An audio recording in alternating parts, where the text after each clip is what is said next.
Hello, I'm Kristy Wallace, and this is Suddenly I See, a podcast which explores the power of a positive mindset, gratitude, and love in changing your life for the better. Join me as I share the mind hacks, rituals, and choices that have helped me survive and thrive in the face of adversity to arrive at a point where suddenly I see what truly matters in this life. Let's get started.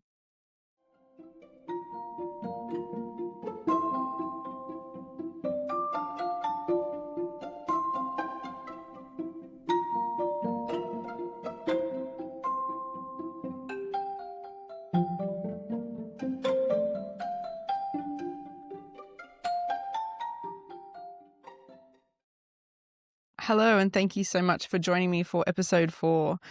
In this episode, I want to talk about my dad and his passing because it was a significant event along our journey as well with Patty. My dad was one of the true greats. I know a lot of people think their dads were awesome, but I truly know my dad was. He was the kind of guy that was always there for you as a kid. So all the key milestones, he taught you how to ride a bike. He, showed you the stars and the moon outside. He set up a science lab when I was a child. I was really interested in science and how things worked. So he decided to turn half of his shed into a science experiment area where he and I could conduct different experiments and learn how things worked. And he even went so far as to photocopy pictures of Albert Einstein and, in scientific motivational quotes, which back in the 80s and 90s was not an easy thing to do. We didn't have a photocopier at home, and I still actually don't know how he managed to pull that off. But he just went above and beyond for us kids. He worked as a crane driver and he worked a lot. So he was the main kind of breadwinner for our family. But no matter how busy or tired he was, he still always had time for us. And I have the most beautiful picture that I can see from where I'm recording today, actually, on the wall of my dad pushing my brother and I in the wheelbarrow around the backyard. There was just always time for us, time for the outdoors, and teaching and learning new things. My dad also had a really strong sense of what was morally right and wrong. And I still remember as a child him coming home from a town meeting and my mum, he was kind of debriefing what had happened. And my mum said, "Oh no, Stephen, tell me you didn't actually say that to people." And he's like, "Bloody right I did. They don't know what they're talking about." Blah, blah, blah. And off he went because people were doing what wasn't right and they needed to know what was right. And he was not going to sit there and listen to people. He was going to share what he thought needed to be shared. And that's something I remember standing there in awe as a kid thinking, yeah, go dad. And that's something I always try and apply in my own life as well. Dad was a really cheeky guy. He had quite a tough upbringing.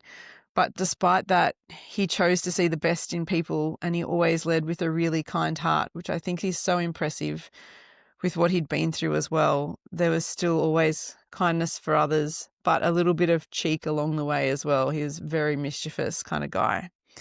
Back when I was at university, though, he was diagnosed with Parkinson's disease.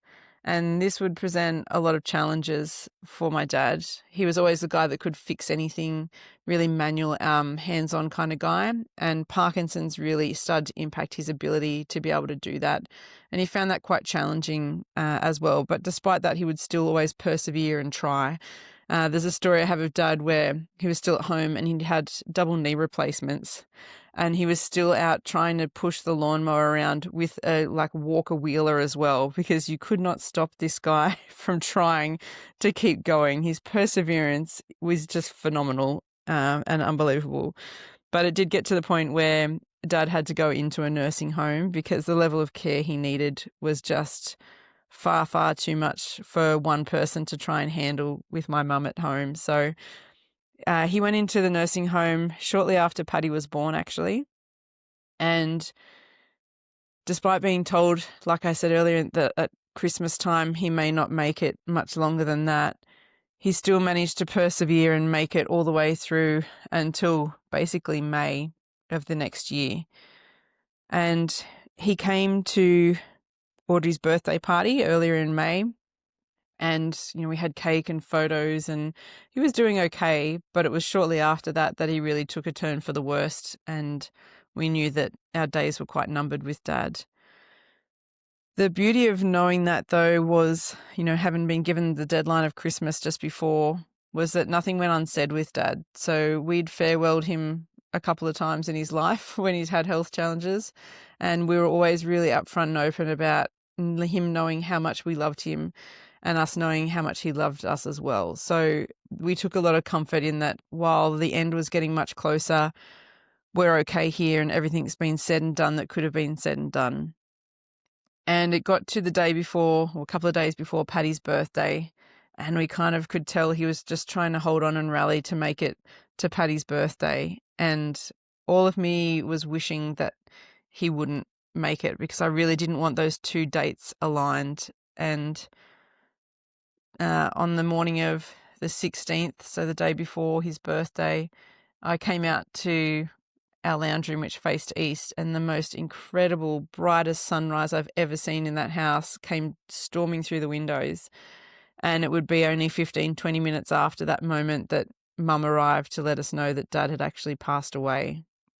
And I take that now as his kind of final flair and flourish and goodbye. Dad was a guy that worked outside, like I said, and he worked early mornings in construction, and so he always talked about how incredible the sunrises were. So for me, that was just one last kind of message from him before he left. And so, not wanting to be planning a funeral on Paddy's birthday the next day, we sat and actually did quite a lot of work on the day Dad passed away to start organising funeral dates and getting the ball rolling on that as much as we could. And then the next day was Paddy's birthday, which was so challenging because your heart's just broken so incredibly from losing the first man you have ever loved and the greatest man you've ever known. But at the same time, we didn't know that Paddy would make a year old with what we'd been through with him as well. And so we so fiercely felt that we needed to celebrate this milestone for Paddy as well. So, we have a picture of us all standing, smiling around a first birthday cake. And you think, if you didn't know what had just happened the day before, you'd assume it's just your regular happy family kind of photo. But in that moment, I was carrying a lot of really heavy emotion, and it would eventually catch up with me, but I pushed through to get through that day. What followed was probably the craziest week I think I've ever lived through. So we lost Dad on a Tuesday. Paddy turned 1 on Wednesday. Thursday we went to Wagga for chemotherapy, because when you're on protocols and you've got routines, it just felt like there wasn't an option not to go to chemo. You just keep going. And in a way, I guess having to show up for that kept us going as well. Then the following day, on the Friday, some friends arrived from Melbourne who were coming. We'd organised a big birthday party for Paddy on Saturday anyway, which they were coming for, but they came a little earlier, and we spent the day organising pictures in a PowerPoint for Dad to play at the funeral. And then on Saturday, we gathered with a heap of family and friends for Paddy's first birthday. And again, a really tricky day, but made better by the fact that, in a really tough time, we were surrounded by family and friends again. And I remember going to the bar, and my dad was a huge fan of Riche's beer, and it's not the nicest of beers, and there's very few places that have it. But I went and ordered a beer for Dad, because I just knew if he was here to celebrate with Paddy, he would have a beer with everyone else and have a cheers. And so I remember the bartender, probably her face was just like trying to process what I was throwing at her. But I said, this beer I've just ordered is for my dad, but my dad just died. So I'm wondering if it's okay if I leave it at the end of the bar, because I just want it to sit there throughout today's celebration and kind of honour a spot for him at this event. And her face, like I said, was so perplexed, but she was like, yeah, sure. So I said, can you just make sure no one takes it, or don't tip it out? Like, I'm just going to leave it at the end of the bar. And it's funny how such a silly little thing actually gave me a lot of comfort, because I felt I'd taken a minute to acknowledge that Dad wasn't here, but I was honouring him and keeping him a seat still at this event, because every part of us wanted him to still be part of our lives as well. We enjoyed the day with friends on Saturday, and then Sunday I met with family and we put together the eulogy for Dad's funeral.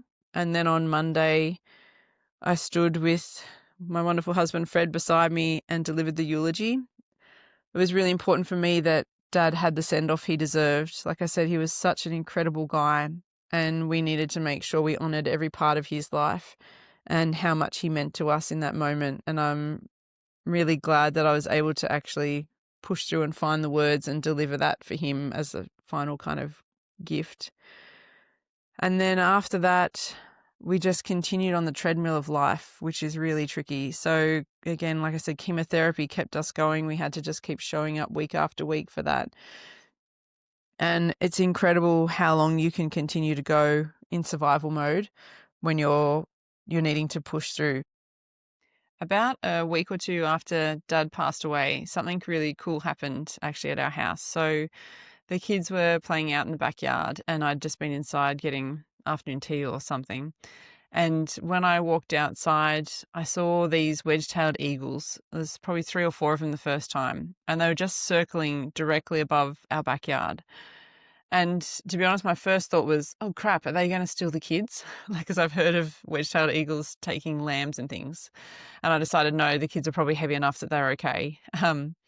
But I thought, oh, that's random. And I'd never noticed wedge-tailed eagles around our house or really at all before. And then over the coming days, every time we were out the back playing, there would be at least 1 or 2 eagles coming directly above where the kids were and just circling above us. And I decided then and there that these must be, well, the wedge-tailed eagle must be my dad. And so I said to the kids, look, have a look, GPAR's flying above us and keeping an eye on you guys and still watching you grow and do amazing things. And from then on, that became a real comfort for us. And so whenever we're outside, doing activities, so many times we'll stop and look and there'll be a GPAR bird that's hovering over the top of us. Or even if I'm driving to town, there's been a few times where I, do my thinking in the car or having a bit of a tough day. And as soon as I look out the window, there's this GPAR bird hovering above us.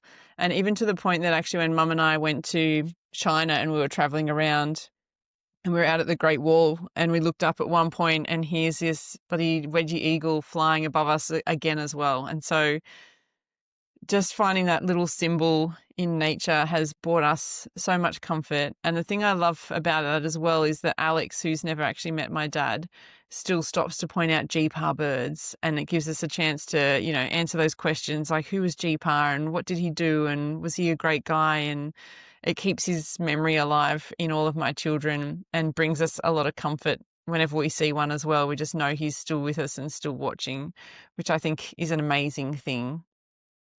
I also take a lot of comfort in the fact that I can see so much of my dad in Paddy.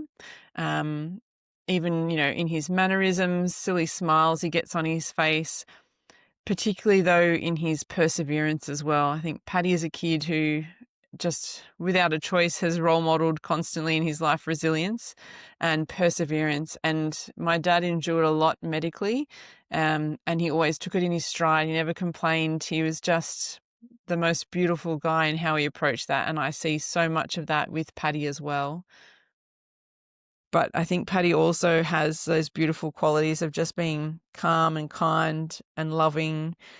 And he's got a sense of what's right and wrong. But I think it's more just that genuine goodness that my dad had as a person that I really love when I see in Paddy as well. So some takeaways from this episode. Well, it's a short one. It's a really powerful and impactful moment on our journey. The first takeaway is never leave how you feel unsaid. And I think that's something that we did really well with Dad, and we have no regrets about that. Everyone knew how we felt about each other and there were no words left unspoken. And that's a really important thing to take into your life if you can. Second takeaway is in a world where as parents we are so busy being busy, take the time to stop and share the beauty of nature with your kids, because that legacy will outlive you by many, many years. I think about, sharing moments with my dad, the time I came back from Belgium and we were out the back looking at the moon. And he said to me, I used to think when you're overseas, I wonder if Kristy's looking at the moon tonight and thinking of me as well. And it's those little moments and the sharing of the beauty of nature that will help connect you to your children, and then they pass that to their children.